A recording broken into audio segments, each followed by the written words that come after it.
Good evening सभी को। और जैसा कि हमारा चैप्टर चल रहा है क्लास 12th का चैप्टर नंबर 13, उसका आज हम करने वाले हैं लेक्चर नंबर 10। आई होप आपने वो प्रैक्टिकल्स वगैरह देखे होंगे जो संडे को डले थे, ठीक है। वो आपकी क्लास के हैं, क्लास 12th के हैं दोनों ही, यानी कि समसूत्री विभाजन भी आपको रूट टिप के अंदर निकालना है, प्रैक्टिकल अगर आपके स्कूल में करवाते हैं। और साथ में आपको जो इससे पहले वाला आया था वो प्रैक्टिकल भी आपके दोनों ही आपके सिलेबस में है, तो आपको वो अच्छी तरीके से करने हैं, डीएनए आइसोलेशन वाला, और वो तो आपकी थ्योरी में भी है। चलिए तो शुरू करते हैं लेक्चर नंबर 10 को। और क्या क्या थे ये सब देख ही लिया है आपने। आज जो हम पढ़ने वाले हैं वो पढ़ने वाले हैं स्पर्धा यानी कि कंपटीशन, है ना, बढ़िया सा। स्पर्धी अपवर्जन नियम क्या है, उसके साथ परजीविता, और उसके साथ बाहरी व अंतःपरजीवी क्या होते हैं इसके बारे में, जिसके बारे में आपको पता होना चाहिए पहले से। चलिए, क्या है स्पर्धा यानी कंपटीशन। तो इस शब्द से तो मुझे लगता है सभी जो है वाकिफ है अच्छी तरह, क्योंकि जमाना ही जो है वो कंपटीशन का है। हर जगह मारा मारी लगी हुई है, चाहे तो वो गवर्नमेंट जॉब के लिए हो, नीट के लिए हो, किसी कंपटीशन एग्जाम के लिए हो, यहाँ तक कि स्कूल में फर्स्ट आने के लिए भी कंपटीशन, स्पोर्ट्स में भी कंपटीशन, सब जगह कंपटीशन ही कंपटीशन है। अब कंपटीशन के बारे में यानी स्पर्धा के बारे में, या हो सकता है किसी बुक में प्रतिस्पर्धा भी लिखा हो, तो हमने पढ़ा था, जब हमने इसकी एक टेबल देखी थी तो हमने कहा था कि प्रतिस्पर्धा में दोनों को नुकसान होता है ना, दोनों को क्या होता है, नुकसान होता है, कुछ ना कुछ किसी ना किसी लेवल पे हो सकता है वो। मतलब अगर हम एग्जाम वाले पर्पस से नहीं सोचे और ऐसे सोचे कि जब दो एनिमल्स आपस में लड़ेंगे तो उनको कोई ना कोई नुकसान होगा ही होगा। तो प्रतिस्पर्धा कैसी चीज है जिसमें दोनों को क्या होता है, नुकसान। और मैं पहले भी कह चुकी हूँ वो टेबल आपको याद करनी है अच्छी तरह से, ठीक है। उसमें बहुत एग्जाम में क्वेश्चन आते हैं और इस टॉपिक से भी क्वेश्चन आया हुआ है, बताती हूं मैं आपको क्या आया हुआ है।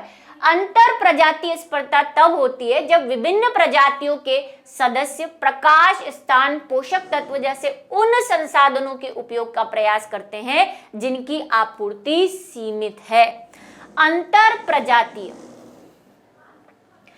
किसमें होगी, विभिन्न प्रजातियों में। देखो दो चीजें होती है, एक होता है अंतरा प्रजातीय, अंतरा प्रजाति, जब एक ही स्पीशीज के अंदर, मान लो कि कोई स्पीशीज है ना, किसी भी प्रकार की स्पीशीज है, जैसे कि ह्यूमंस की ले लो, मानव की स्पीशीज है, तो अगर मानव के बीच में कोई कंपटीशन हो रहा है किसी भी चीज को लेकर, खाने को, पीने को, रहने को, ठीक है, तो वो होता है अंतरा प्रजातीय। लेकिन अगर जातियां अलग है, जैसे कि मानव और किसी दूसरे एनिमल के बीच कंपटीशन हो रहा है, जैसे मानव किसी जंगल में रह रहा हो, जैसे आदि मानव पहले रहा करते थे, तो आदि मानव भी वही मांस वगैरह खाया करते थे, है ना, फ्रूट्स भी खाते हो, चलो ये भी मान लेते हैं, फ्रूट्स भी खाते थे, शाकाहारी भी थे। तो अब शाकाहारी और भी एनिमल्स थे जंगल में, शेर भी मांसाहारी था और दूसरे भी शाकाहारी थे। मान लो वो कोई ऐसी जगह रहते हो जहां पे लिमिटेड स्रोत हो, खाने की चीजें बहुत लिमिटेड हो, तो क्या होगा, कंपटीशन होगा, जो पहले पहुंच गया वो ले लेगा, या दोनों के बीच में झगड़ा होगा। मान लो कि एक शेर है ना, शेर आ गया लायन, और दूसरी तरफ से चीता आ गया। अब ये तो मुझे पता होगा कि आपको लगता है ये दोनों अलग अलग हैं, इतना तो समझ गए होंगे। अब दोनों को एक हिरण खड़ा है सामने, तो दोनों के बीच में क्या होगा, कंपटीशन होगा। तो शेर की अलग स्पीशीज है, ठीक है, पैंथेरा लियो नाम है उसका, और टाइगर की अलग स्पीशीज है, पैंथेरा टाइग्रिस नाम है, दोनों की स्पीशीज अलग अलग है। अब ये दोनों किसी एक चीज के लिए भिड़ रहे हैं, तो ऐसी दो जातियों के बीच होने वाली स्पर्धा को क्या कहेंगे, अंतर प्रजातीय, इंटर स्पीशीज, और ये है इंट्रा स्पीशीज, ठीक है, अंतरा प्रजातीय, एक ही जाति के बीच होने वाली। जैसे दो शेर आ गए तो दोनों शेर हैं, दोनों एक ही जाति के हैं, तो वो क्या हो जाएगा, अंतरा प्रजातीय, ठीक है। चलिए, तो उनमें क्या होगा, किसी भी चीज को लेके हो सकता है, प्रकाश को लेके हो सकता है, जैसे कोई प्लांट्स है, बहुत सारे प्लांट्स उगे हुए हैं, अब कोई प्लांट्स नीचे छाया में उगे हुए हैं और एक बड़ा सा ट्री है जो ऊपर घना सा फैला हुआ है, तो भाई पहले उसको प्रकाश मिलेगा, नीचे वाले को कुछ मिल ही नहीं रहा, अंधेरा सा आ रखा है उसके पास, ठीक है, पोषक तत्वों के लिए हो सकते हैं सॉइल में, मिट्टी के अंदर बहुत सारे पौधे उगे हुए हैं, मिट्टी में तो उतने ही पोषक तत्व है। जो पौधा मिट्टी से पोषक तत्वों को टाइमली निकाल लेगा या जल्दी अवशोषित कर लेगा, जैसे हम कहते हैं खरपतवार, खरपतवार बहुत स्पीडली क्या करते हैं, ग्रो करते हैं और सॉइल से न्यूट्रिशन को निकालते रहते हैं, तो दूसरे पौधों को मिल ही नहीं पाता, है ना। तो वो कंपटीशन, उन संसाधनों के उपयोग का प्रयास करते हैं और जिसकी वजह से, जिसमें क्या होती है, लिमिटेड होता है, जो भी आपूर्ति है, जो भी सोर्स है, जो भी स्रोत है, वो क्या होगा, लिमिटेड होगा। वह प्रक्रिया जिसमें किसी एक प्रजाति की प्राकृतिक वृद्धि की नैसर्गिक दर या के रूप में मापित उपयुक्तता दूसरी प्रजाति की उपस्थिति में उल्लेखनीय रूप से घट जाती है, स्पर्धा कहलाती है। क्या हो जाए, नैसर्गिक, नैसर्गिक का मतलब वही इंट्रिंसिक, हम पहले पढ़ चुके हैं ये वर्ड, प्राकृतिक रूप से, कि भाई दो जातियां हैं और उनमें कुछ ऐसा हो रहा है। इसको सिंपल वे में आप लिखना चाहे तो बिल्कुल लिख सकते हैं कि किसी प्रजाति की प्राकृतिक वृद्धि नैसर्गिक दर से दूसरी प्रजाति की उपस्थिति के रूप से घट जाती है, तो उसे क्या कहते हैं, प्रतिस्पर्धा। ये बीच में ये मापित, उपयोगिता और ये ऐसे वर्ड्स आपको नहीं परेशान कर रहे हो तो कोई बात नहीं, इसको हटा दो, ठीक है। एनसीईआरटी की लैंग्वेज है, थोड़ा बहुत चेंज आप कर सकते हैं। नेक्स्ट है स्पर्धी अपवर्जन का नियम। ये स्पर्धी अपवर्जन क्या है, ये भी भाई बहुत इंपॉर्टेंट है। जैसे मैंने आपको कहा था, एलन का लॉ आपको याद रखना है, जो मैंने कहा था, उन्होंने क्या कहा कि जो ठंडे इलाकों में रहते हैं उनके पैर और एक्सट्रीमिटीज जो होते हैं, पैर और कान जो होते हैं वो छोटे होते हैं। एलन का, बर्गमैन का, ये रूल पे नीट में भी क्वेश्चन आए हुए हैं।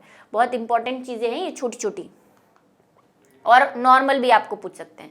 तो स्पर्धी अपवर्जन का नियम जो है वो गॉस ने दिया था। गॉस ने यह दर्शाया कि यह संसाधन सीमित होते हैं। कौन संसाधन सीमित होते हैं, कि जब संसाधन सीमित होते हैं मतलब कि नेचुरल रिसोर्सेस, आप जिस भी इन्वायरमेंट में रह रहे हैं वहां पर रिसोर्सेस लिमिटेड है ना, कोई भी चीज लिमिटेड मिल रही है। जैसे कि अभी कोरोना में हुआ था, जब सब चीजें आना जाना, एक्सपोर्ट होना बंद हो गया था, तो भाई आप क्या कर रहे थे, आटे दूध के लिए बहुत भटक रहे थे, एडिशन आपके पास लिमिटेड था, जिसको मिल गया उसको ठीक है, वरना फिर उसको नहीं मिल रहा था। पहले दुकान पे पहुंच गए खुलते ही तो टाइम से मिल गया, जरा से लाइन में लेट हो गए तो फिर कभी कभार खाली हाथ भी आना पड़ता था। तो लिमिटेड चीजें अगर आपके पास होगी, सोर्सेस लिमिटेड होंगे, तब स्पर्धात्मक रूप से श्रेष्ठ प्रजाति अंततः दूसरी प्रजाति को हटा देगी। जो पहले आया उसने पहले पाया, दूसरे वाले के हाथ में कुछ नहीं, बाबा जी का टुल्लू, ठीक है।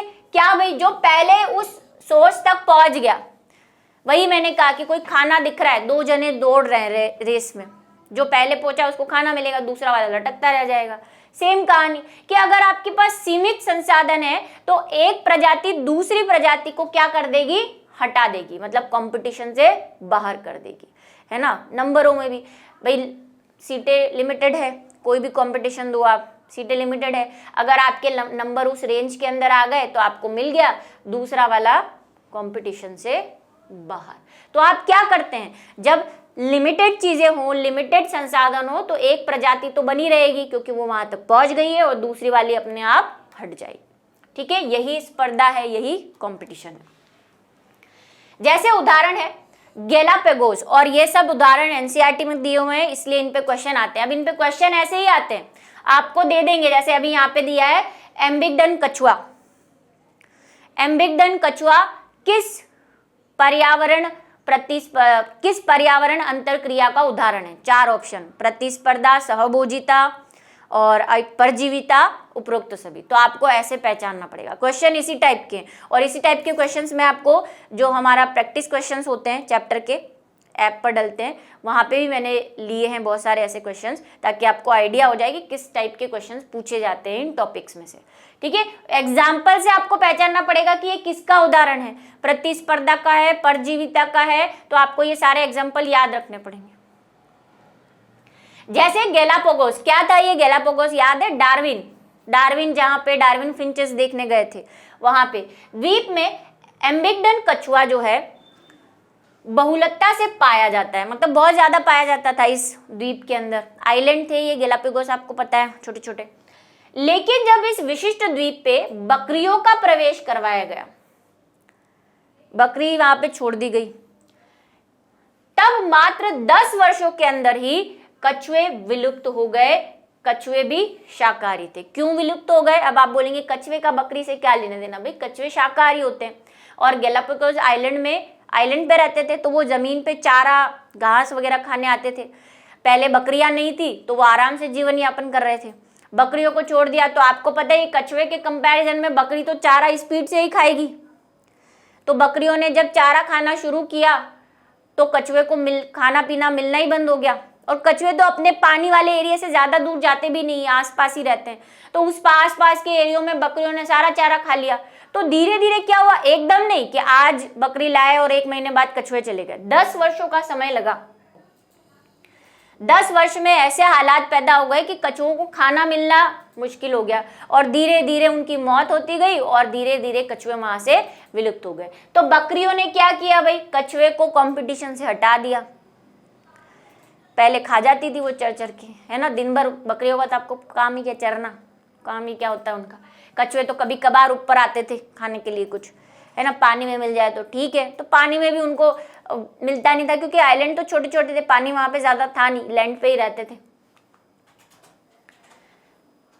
कॉर्नेल ने इस प्रायोगिक रूप से प्रदर्शित किया। कॉर्नेल ने भी एक प्रयोग किया, उन्होंने अपनी लैब में किया। ये स्कॉटलैंड के चट्टानी समुद्री तटों पर अंतर्ज्वारीय में 2 प्रकार के बर्नेकोल पाए जाते हैं। ठीक है, उन्होंने वहां पे आइलैंड पे भी किया और उन्होंने एक लैब के अंदर भी एक्सपेरिमेंट किया था। कैसे किया था उन्होंने? क्या किया कि जो स्कॉटलैंड है वहां के जो चट्टानी समुद्र है, मतलब कि वही चट्टान के आसपास पानी वाला जो एरिया होता है ना, जिसको हम कोस्टल एरिया कहते हैं, अंतर्ज्वारीय क्षेत्र में 2 प्रकार के बर्नेकोल जो है वो मिलते हैं। बर्नेकोल कैसे होते हैं? देखो ये ऐसे होते हैं, कभी क्लास 11th में आपने प्रैक्टिकल ढंग से किया हो और लैब के अंदर देखा हो, ऐसे दिखते हैं बर्नेकोल। और ये तो ऊपर से है, ऐसे साइड से ऐसे ऐसा सा दिखता है और ऐसे कुछ इसमें से निकले हुए रहते हैं। निकला हुआ हर किसी में नहीं दिखता, शेल जैसे होते हैं ये तो ऊपर से टॉप व्यू है। तो 2 प्रकार के बर्नेकोल होते हैं, कभी आपने देखा हो स्पेसिमेन उसका। तो 2 प्रकार के बर्नेकोल होते हैं वहां पे।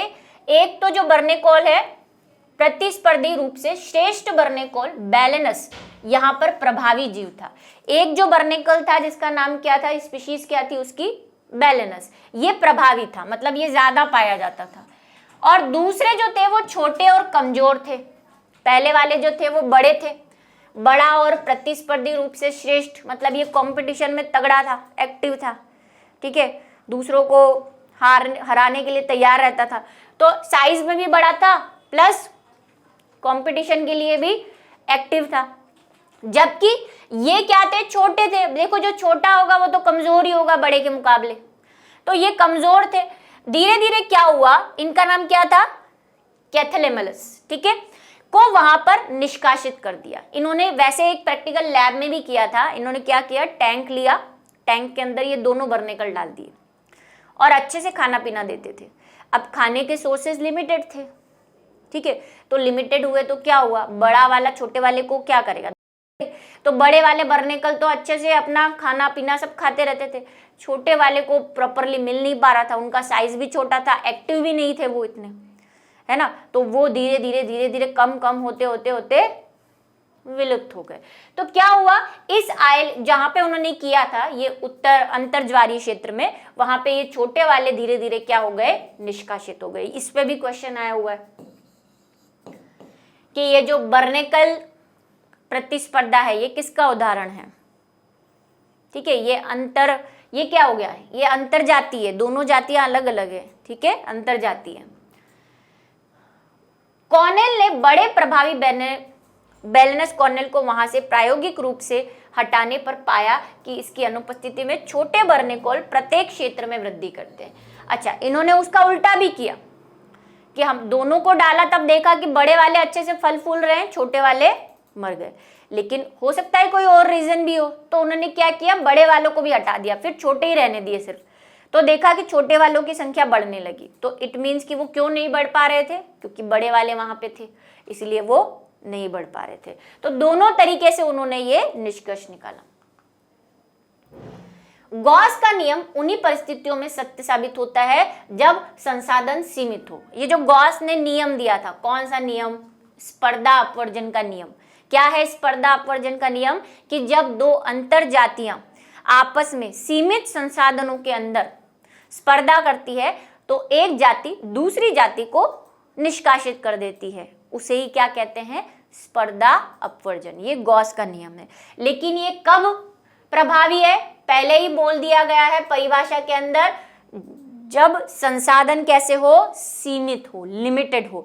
अगर अनलिमिटेड है, भाई खाने पीने को अच्छे से मिल रहा है तो कंपटीशन की जरूरत ही नहीं है ना। आपको बोल दे कि 1 लाख कैंडिडेट है और 1 लाख ही नीट की सीट है, तो क्या कंपटीशन? कंपटीशन ही नहीं है, सबको सब मिल जाएगा, है ना, तो कंपटीशन ही नहीं होगा। या 1 लाख कैंडिडेट है और 2 लाख सीटें, जरूरत ही नहीं है कंपटीशन की।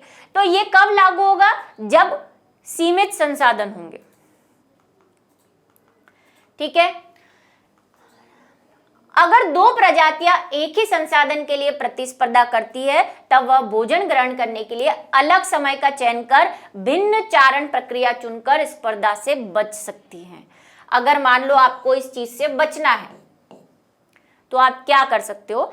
इस स्पर्धा से बचना है, कंपटीशन से बचना है, तो आप अलग अलग समय सेलेक्ट कर लो। मान लो जैसे कि बकरियां और वो कछुए थे, है ना, तो अगर कछुए क्या करते, टाइम चेंज कर लेते, या बकरियां ये सोचती कि चलो कछुए के लिए इतना इतना छोड़ देती हूँ, मैं उधर उधर जो है क्या कर लूंगी, घास खा लूंगी, ये कछुओं के लिए छोड़ देती हूँ।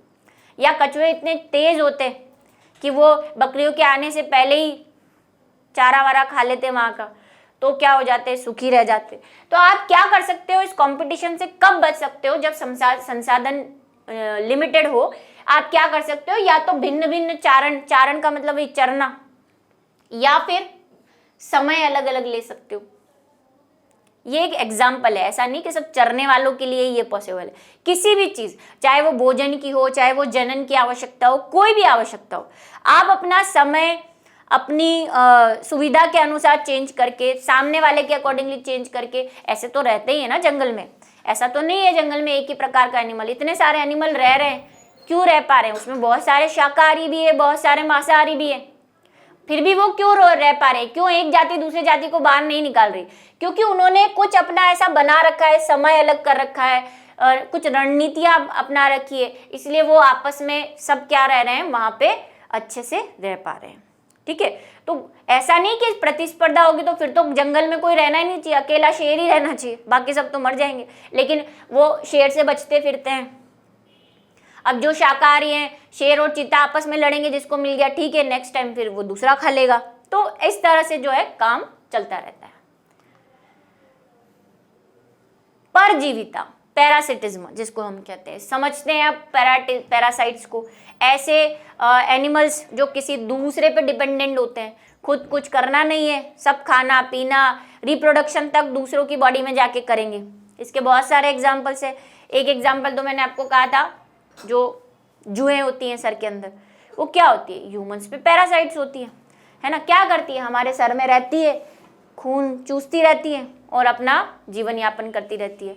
अच्छा, पैरासिटिज्म में क्या है, एक को फायदा और दूसरे को नुकसान होगा। ये बात आपको ध्यान रखनी है कि एक तो फायदे में रहेगा, जुए तो फायदे में है, इंसानों को नुकसान हो रहा है, उनका तो खून जा रहा है भाई। ठीक है।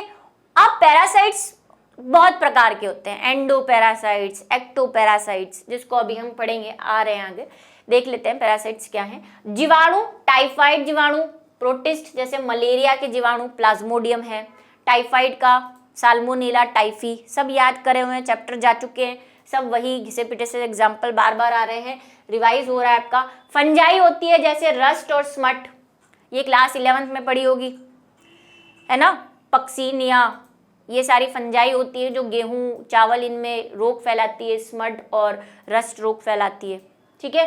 पौधे, अमरबेल, अमरबेल का नाम तो अमर है, कुछ भी एग्जाम्पल नहीं मिलता, अमरबेल छोटी क्लासेस में सिखाया जाता है। अमरबेल होती है जो दूसरे पौधों पे ऐसे चढ़ जाती है, लिपट जाती है और उन पे चढ़ के प्रकाश संश्लेषण करती है और नी भी करती है, तो दूसरों से खाना जो है अवशोषित कर लेती है। ठीक है।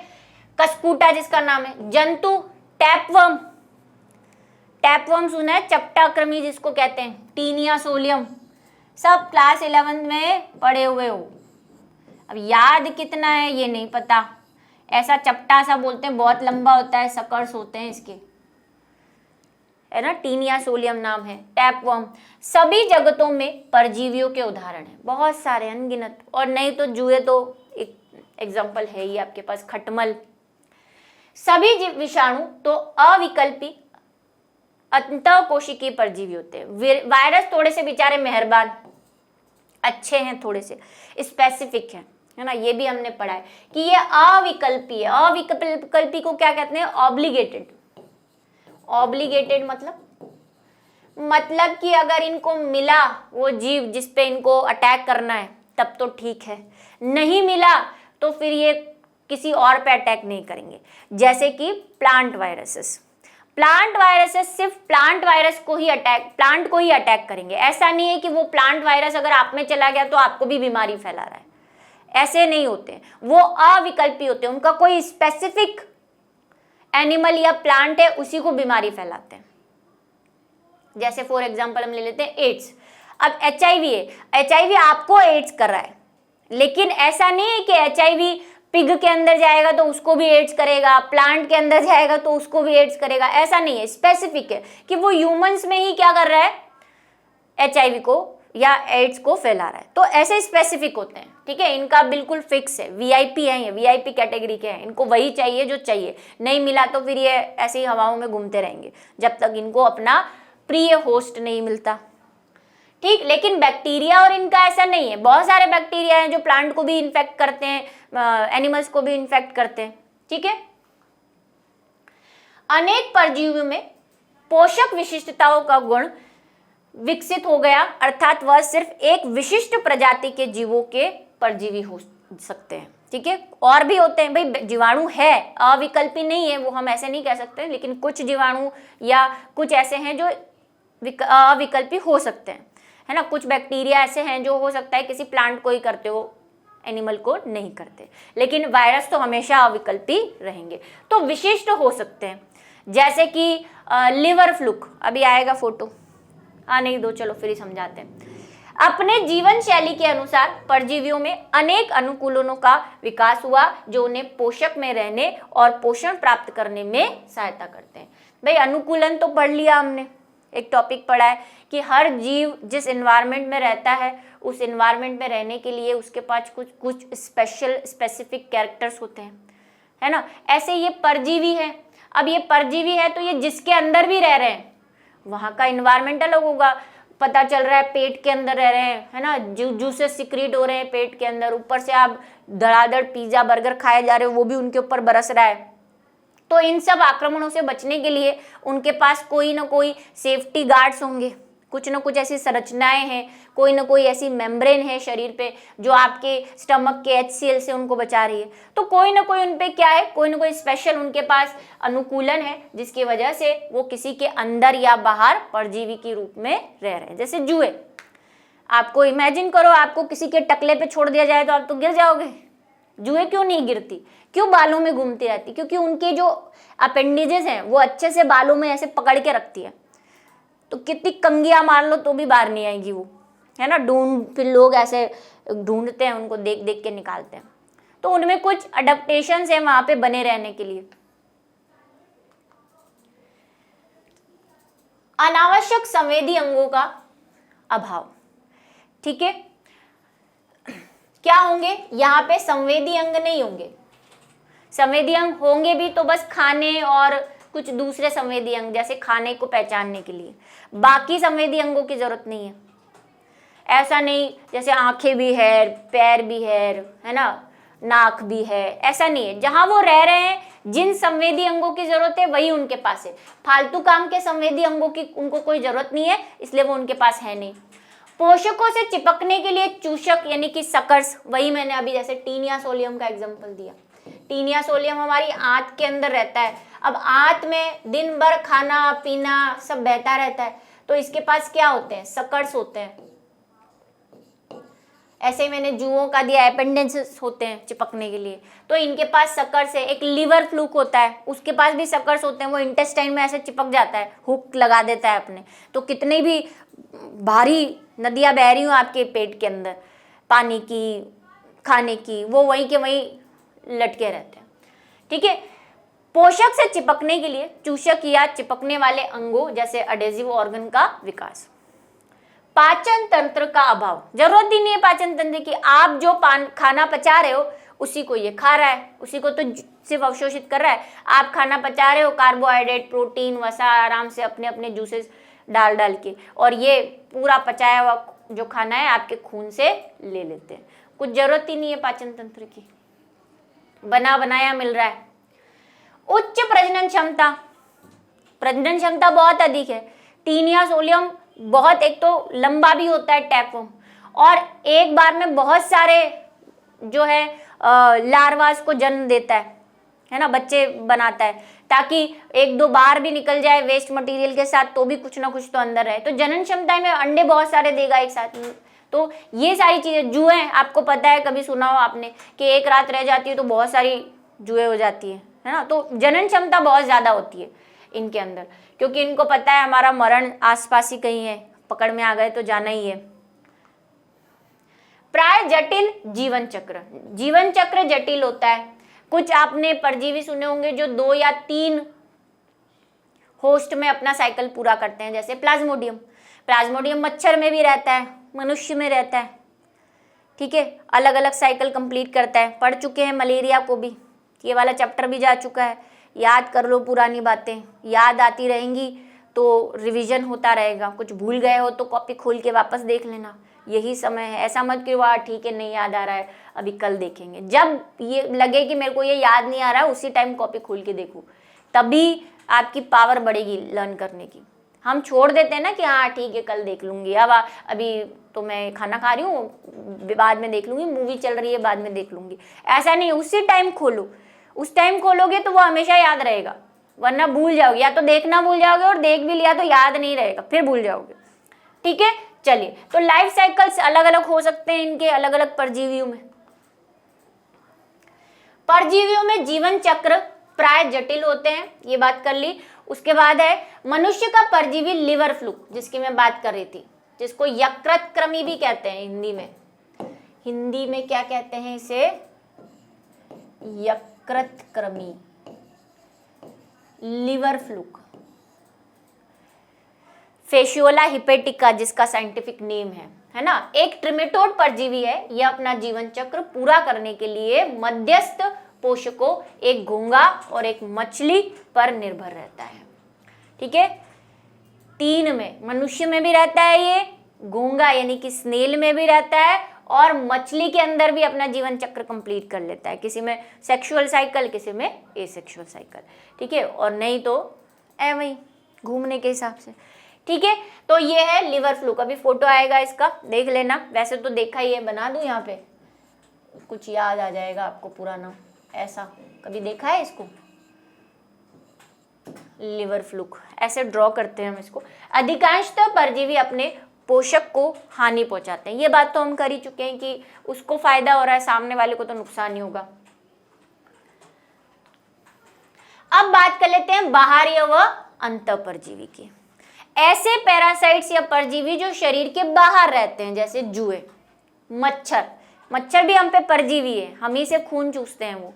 ठीक है, तो मच्छर भी बाहर रहकर अपना काम निकाल रहे हैं। जैसे डॉग्स पे देखा है कभी, बोलते हैं इसको वो टिक्स लग गए हैं। डॉग की अलग जुएं होती है, लेकिन वो जुएं नहीं है, वो टिक्स है। ठीक है, ये फोटो जो आपको दिख रहा है ये टिक्स है, डॉग पे भी होती है। तो ये क्या है, बाहर रह के अपना काम धाम निकालते हैं, बॉडी के अंदर नहीं जाते, तो वो होते हैं बाहरी परजीवी, एक्टोपैरासाइट्स। और कुछ बॉडी के अंदर चले जाते हैं, उनको चैन नहीं हम तो अंदर जाके आराम करेंगे, तो वो अंदर रहते हैं, उनको कहते हैं एंडोपैरासाइट्स। ठीक है, यह परजीवी 2 पोषकों के शरीर की बाहरी सतह पर रहकर अपना पोषक प्राप्त करते हैं, बाहरी परजीवी कहलाते हैं। मनुष्य के सर की जू जिसको लाइस कहते हैं, कुत्तों के टिक्स इसके सर्वाधिक सामान्य उदाहरण हैं।